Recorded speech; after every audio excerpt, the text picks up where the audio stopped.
नमस्कार। बोधे वल्लरी की हिंदी कक्षा में आप सभी का फिर से स्वागत है।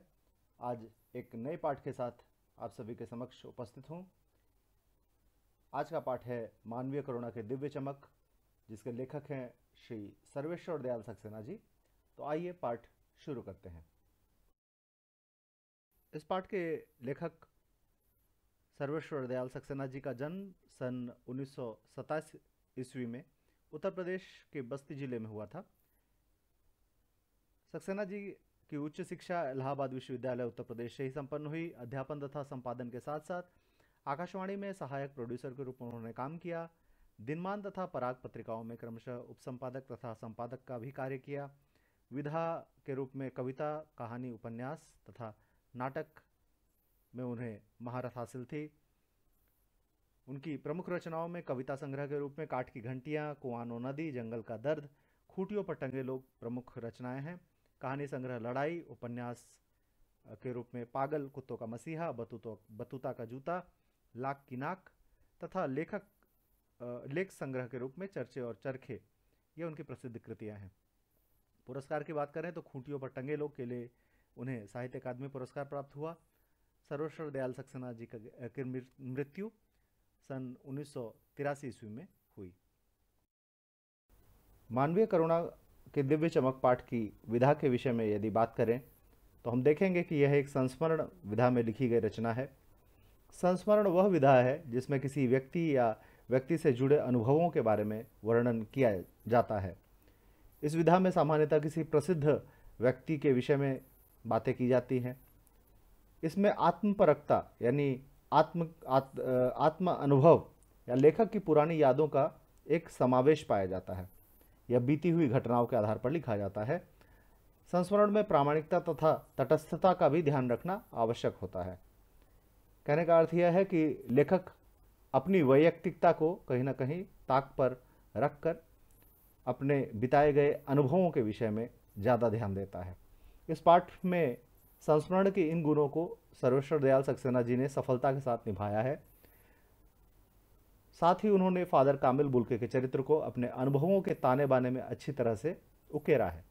यहाँ फादर के साथ अपने बिताए गए निजी और अंतरंग प्रामाणिक अनुभवों का उन्होंने चित्रण किया है बड़े सहज रूप से, और इस चित्रण के द्वारा फादर के जीवन तथा चरित्र की सहज विशेषताएं भी हमारे सामने सरलता के साथ स्पष्ट होती चली जाती हैं।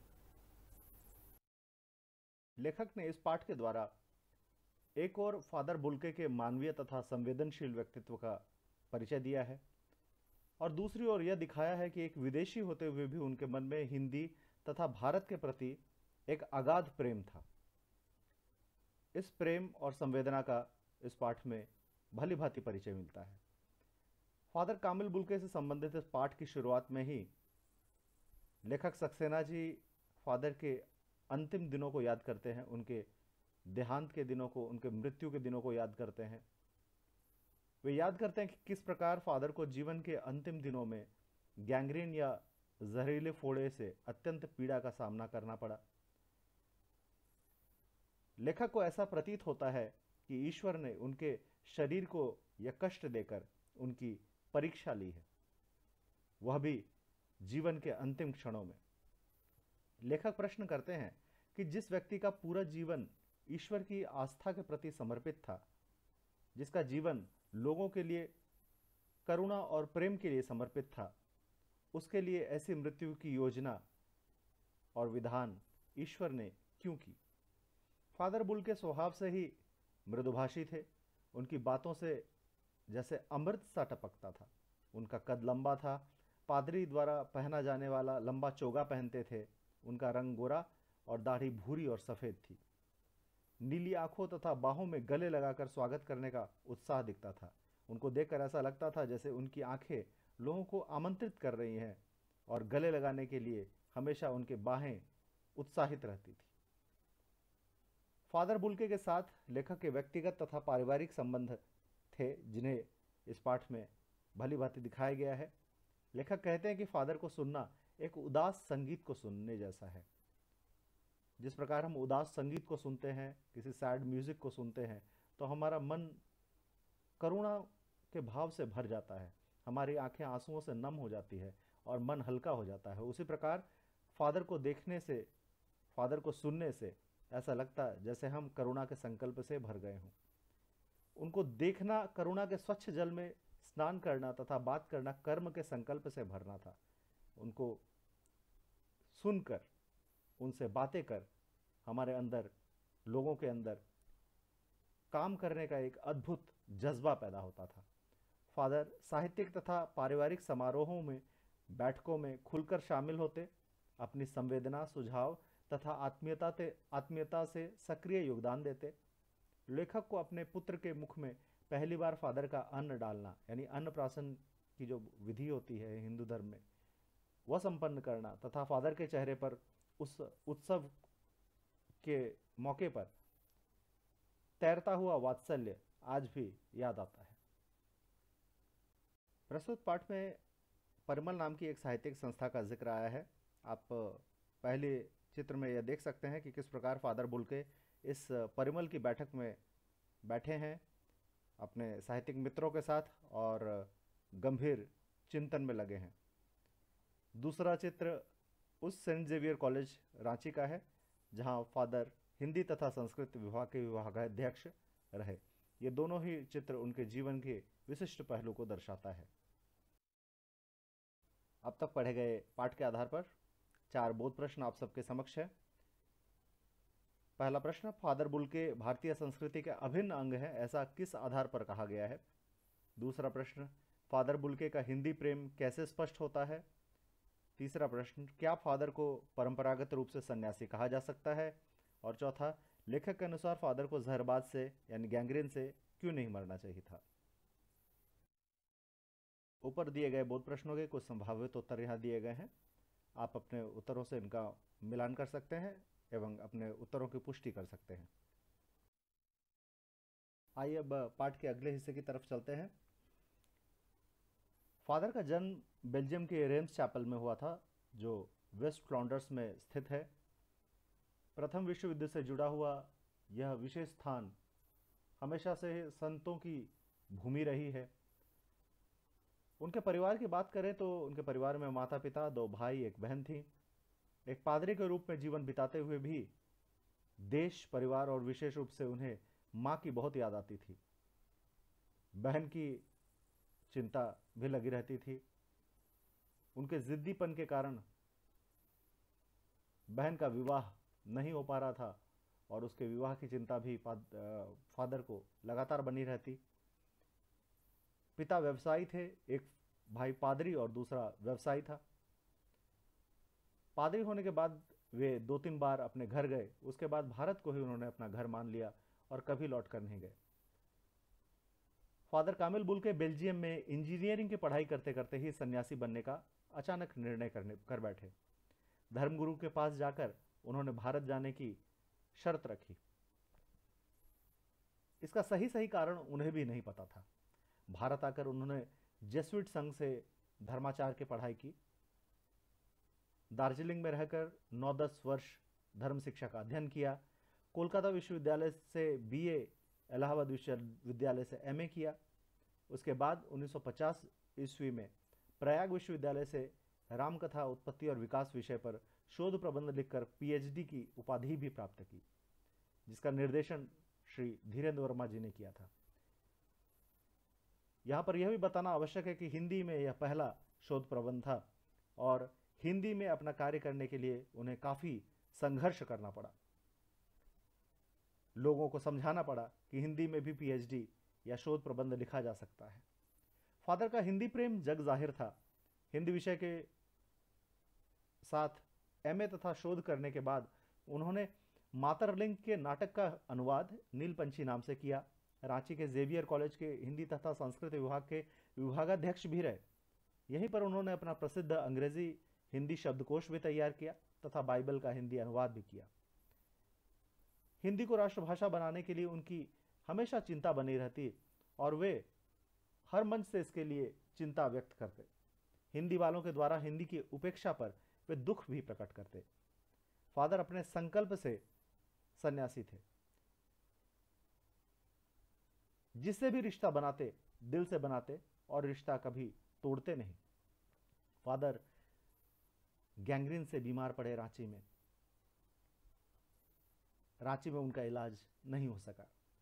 पटना के होली कुर्जी अस्पताल में उनका इलाज हुआ, लेकिन फिर भी वे ठीक नहीं हो सके। अंत में दिल्ली के अस्पतालों में लगातार इलाज होने के बावजूद गैंग्रीन के कारण उनकी हालत धीरे धीरे बिगड़ती ही चली गई और इसी कारण उनकी मृत्यु 18 अगस्त 1982 ईस्वी को दिल्ली में हो गई। इस प्रकार कामिल बुल्के हम सबको छोड़कर इस संसार से चले गए।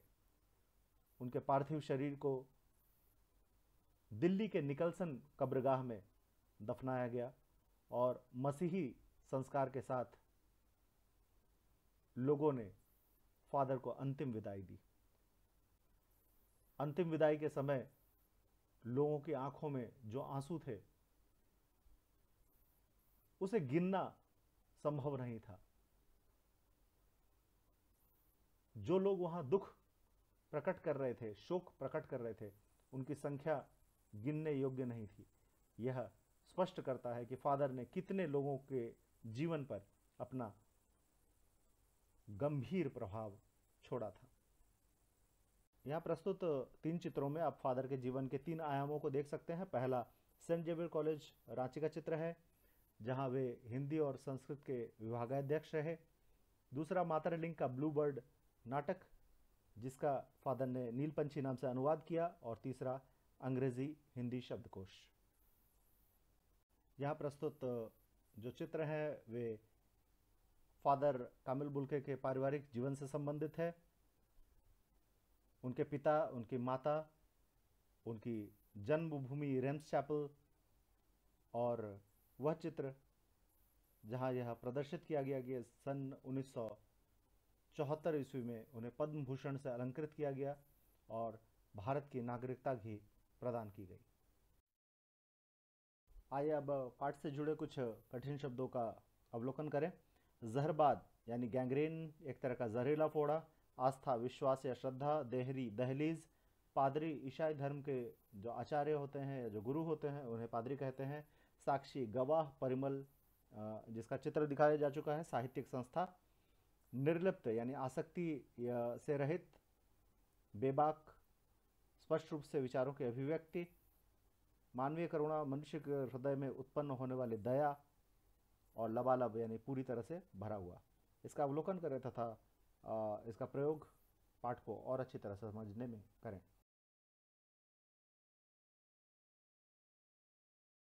कुछ और बोध प्रश्न आपके सामने संभावित उत्तरों के साथ दिए जा रहे हैं। पहला प्रश्न, फादर की उपस्थिति की तुलना देवदार की छाया से क्यों की गई है? दूसरा प्रश्न, मानवीय करुणा की दिव्य चमक किसे और क्यों कहा गया है?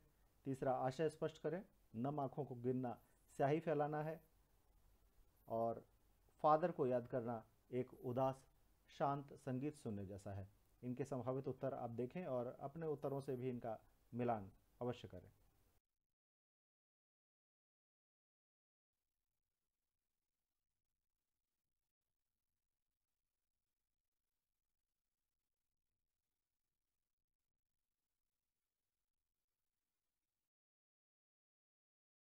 आइए अब पाठ की पुनरावृत्ति करते हैं। मानवीय करुणा की दिव्य चमक पाठ डॉक्टर फादर बुल्के को समर्पित एक संस्मरण है। फादर का जन्म बेल्जियम के रेम्स चैपल शहर में हुआ, लेकिन उनका आंतरिक संबंध भारत के लोगों, राम भक्ति तथा हिंदी के साथ बना रहा। फादर को याद करते हुए लेखक एक पादरी जैसी आकृति को याद करते हैं। उनकी नीली आंखें, गले लगाने को आतुर बाहें, ममता और अपनापन याद करते हैं। लेखक के साथ फादर का संबंध 35 वर्षों का लंबा संबंध था। लेखक परिमल के साहित्यिक दिनों को याद करते हैं और अपने पारिवारिक संबंधों को याद करते हैं। गंभीर बहसों, पारिवारिक उत्सवों, रचनाओं की चर्चाओं, सभी स्थानों में बड़े भाई की तरह उनकी उपस्थिति को लेखक याद करते हैं। फादर को कभी किसी ने क्रोध में नहीं देखा, आवेश में देखा, ममता तथा प्यार में लबालब देखा। भरा पूरा परिवार होने के बाद भी इंजीनियरिंग के अंतिम वर्ष में आकर वे भारत आए, धर्म शिक्षा ग्रहण की। धर्माचार्य की पढ़ाई करने के बाद उन्होंने हिंदी विषय में BA, MA तथा शोध प्रबंध का कार्य भी संपन्न किया। उन्होंने अंग्रेजी हिंदी शब्दकोश का निर्माण किया, बाइबल का अनुवाद किया।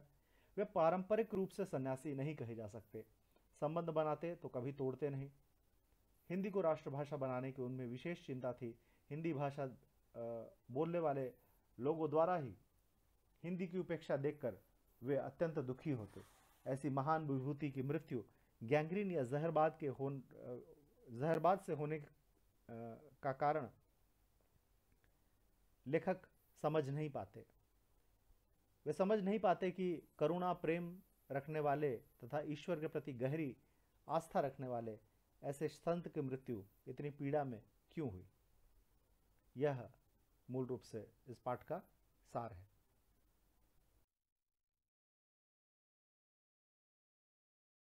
पाठ के अंत में कुछ करने को फादर बुल्के के जीवन पर आधारित राज्यसभा टीवी द्वारा एक वृत्त चित्र यानी डॉक्यूमेंट्री बनाई गई है। उसका अवलोकन अवश्य करें। यह लिंक प्रस्तुत किया गया है। इस लिंक को कॉपी करें तथा इस वृत्त चित्र को अवश्य देखें। इसमें फादर बुल्के के अनछुए पहलुओं को भी आपको जानने का अवसर प्राप्त होगा। तो आज के पाठ में बस इतना ही। आगे के पाठों के साथ शीघ्र ही उपस्थित होऊंगा। तब तक के लिए बहुत बहुत धन्यवाद।